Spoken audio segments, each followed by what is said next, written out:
muri Papua Nouvelle Guinea cyangwa se Papua New Guinea.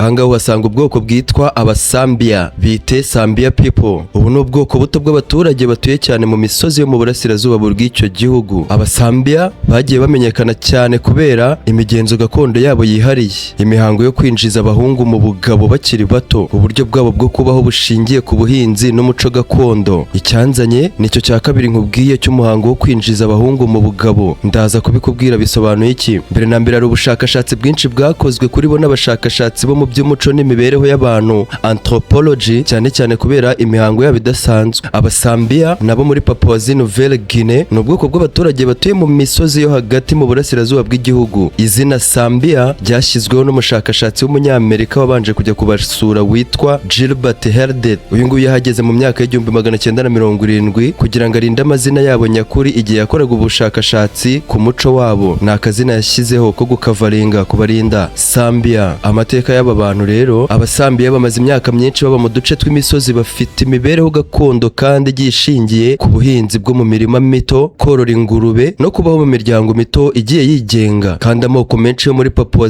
Nouvelle Guinea babagaho batandukanyijwe n'indi miryango kubera imiterere y'imisozi n'amashyamba menshi. Ibyo byatumye umuco wabo uguma wihariye igihe kirekire. Mu mibereho n'umuco, Abasambia bari bafite imyemerere y'uko umuhungu atavukana ubugabo bwuzuye, ahubwo ngo agomba kwigishwa no kubunyuramo mu mihango yihariye.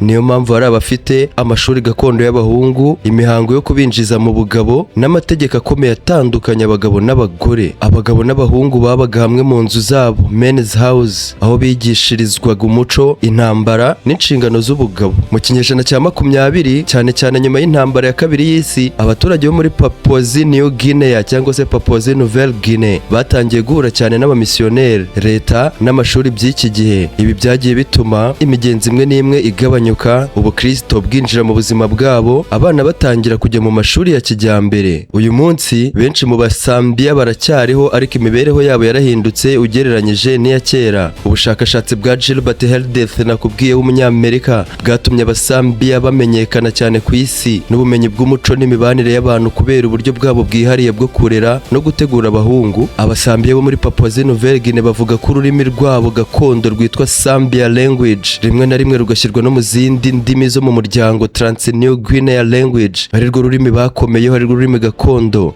Sambia. Ariko kubera ko muri Papua Nouvelle Guinea hari indimi nyinshi, benshi muri bo banavuga Top Pisen. Uru ni ururimi ruvanze rukoreshwa cyane mu gihugu, ndetse bamwe bakanavuga Icyongereza. Aha ni cyane cyane kubabashe gukandagira mu ishuri. Ururimi rwabo gakondo rukoreshwa cyane mu buzima bwa buri munsi no mu migenzo yabo.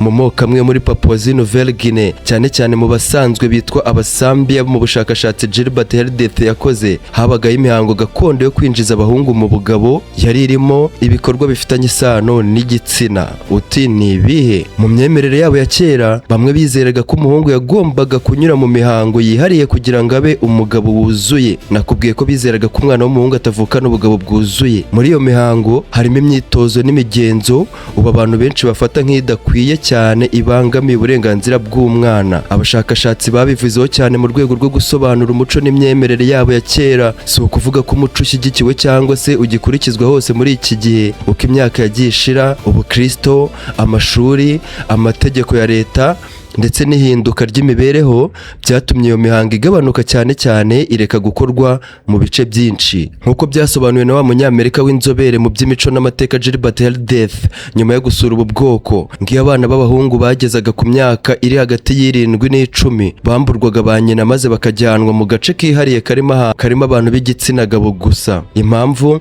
aba Basambia babigenzaga batyo ni uko bizeraga ko abagore bagira icyitwa tingu cyangwa se imbaraga zidasanzwe zo kuyobya ibitekerezo by'abagabo. Uwo mwiherero ukorwa mu gihe kiri hagati y'imyaka 10 na 15 kandi ukagira ibyiciro bitandatu. Utuma abahungu bato babasha kwiga imico ya kigabo nuko bagomba kwitwara. Mu cyiciro cya mbere cyitwa maku n'icya kabiri cyitwa imbuto, batoboraga amazuru y'abana b'abahungu bakoresheje igiti kugira ngo biyeze amaraso ya ba nyina. Nyuma yaho bakambikwa imyambaro ijyanye n'imihango maze bagatangira kubyina. Uko bigenda bwira, abahungu bakuru bashyira ibitsina mu kanwa k'abato maze basohora bakanywa amasohoro yabo bita julungdu kugira ngo babafashe kubanga abagabo. Icyiciro cya gatatu cyitwa imangwi kijya kugeraho abo bana b'abahungu bafite ku myaka iri hagati ya 13 na 16 kandi ntibakomeze kunywa amasohoro ya bagenzi babo, ahubwo batangira kwigishwa ibijyanye no gushaka abagore. Icyiciro cya kane bacyita nupusha n'icya gatanu cyitwa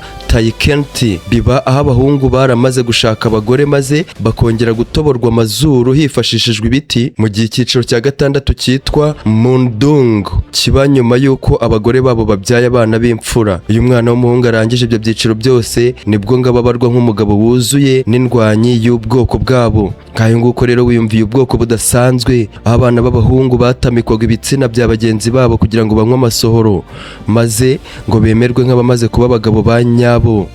Agahugu umuco akanda undi. Iyi ni Kivu Waves Radio. Uyu ni Beato Emmanuel Niyomugabo.